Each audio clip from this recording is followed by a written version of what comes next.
बताने में और हकीकत में बहुत फर्क होता है। अभी लेटेस्ट क्या अपडेट?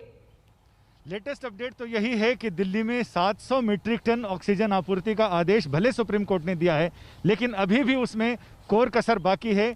केंद्रीय स्वास्थ्य मंत्री डॉक्टर हर्षवर्धन से जब इस बारे में पूछा गया तो उन्होंने कहा कि जो मैंने बताना था वही बताया है, इसके अलावा मैं कोई सवाल नहीं लूँगा।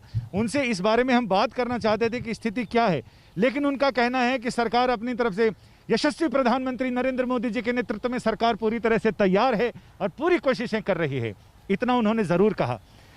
आरएमएल हॉस्पिटल में एक ऑक्सीजन प्लांट का उद्घाटन किया। इसके साथ ही जहां ये उद्घाटन की बात आई, वहीं हाई कोर्ट के सामने खुलेआम सेंट स्टीफन हॉस्पिटल ने कहा कि कस्टम में 3 दिनों से हमारे ऑक्सीजन प्लांट के लिए कंपोनेंट्स आकर रखे हैं और वहां से वो नहीं छूट रहे हैं।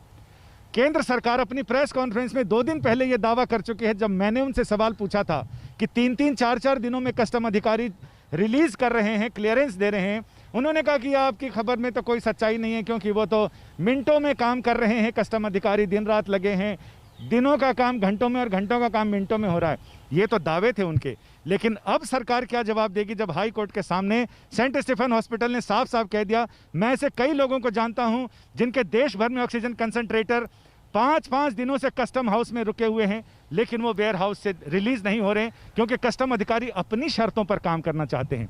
अभी कंसंट्रेटर की, जहां तक कुणाल ने बताया, दिल्ली कैंट सदर बाजार इलाके में एक व्यापारी को कालाबाजारी करते हुए सरेआम 10 कंसंट्रेटर के साथ पुलिस ने पकड़ा है, स्पेशल ब्रांच ने। लेकिन रात तक ये खबरें चल रही थी कि पुलिस के साथ साठगांठ चल रही है, बातचीत चल रही है, शायद वो रिलीज हो जाएगा। अब पुलिस ने उसे कोर्ट में पेश किया नहीं किया तो पुलिस बताएगी, लेकिन सरेआम केंद्र सरकार और दिल्ली सरकार की नाक के नीचे कालाबाजारी, जमाखोरी का काला धंधा जारी है।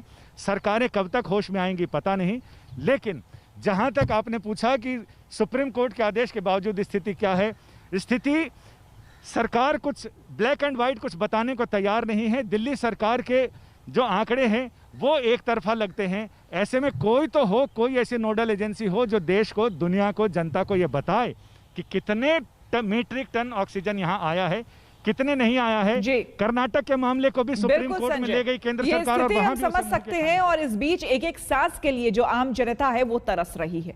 इधर कोरोना संकट पर सियासत शुरू हो गई है। कांग्रेस अध्यक्ष सोनिया गांधी ने सर्वदलीय बैठक बुलाने की मांग की है। कहा है कि सरकार वक्त पर वैक्सीन का ऑर्डर देने में नाकाम रही। सोनिया गांधी ने कहा कि सिस्टम फेल नहीं है, सरकार ऑक्सीजन, दवा और वेंटिलेटर की सप्लाई चेन बनाने में नाकाम रही है। उधर राहुल गांधी ने प्रधानमंत्री मोदी को चिट्ठी लिखी है। कहा है कि महामारी को काबू करने के लिए सरकार के पास कोई नीति नहीं दिखती है। तो अब विपक्ष जो है वो भी सरकार को, जाहिर सी बात है, घेर रहा है, क्योंकि लगातार जिस तरह की खबरें आ रही है, जिस तरह की नाकामी राज्य सरकारों की भी सामने आ रही है, केंद्र सरकार से भी जिस तरह से लगातार कहा जा रहा है, जो वादे किए जा रहे हैं केंद्र सरकार पूरे नहीं कर रही है, विपक्ष पुरजोर तरीके से अब इस पूरे मुद्दे को उठा रही है। राहुल गांधी चिट्ठी लिख चुके हैं प्रधानमंत्री मोदी को। साफ तौर पर वो कह चुके हैं कि जो नीति है सरकार की इस पूरे महामारी को लेकर वो सही नहीं दिखती है। काबू करने के लिए सरकार के पास दरअसल इस पेंडेमिक को कोई नीति नहीं दिखती है। इस बीच कांग्रेस अध्यक्ष सोनिया गांधी ने भी सर्वदलीय बैठक बुलाने की मांग की है।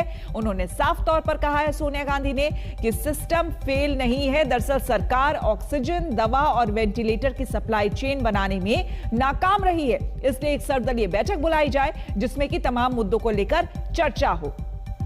तो विपक्ष अपनी तरह से घेर रहा है। विपक्ष लगातार आरोप लगा रहा है केंद्र सरकार पर, राज्य सरकारों पर, लेकिन इस बीच जो हकीकत है वो भी हम आपको दिखा रहे हैं कि किस तरह से सुप्रीम कोर्ट ने आज फटकार भी लगाई है। केंद्र सरकार को कड़े लहजे में भी कहा है कि भाई जितनी जरूरत है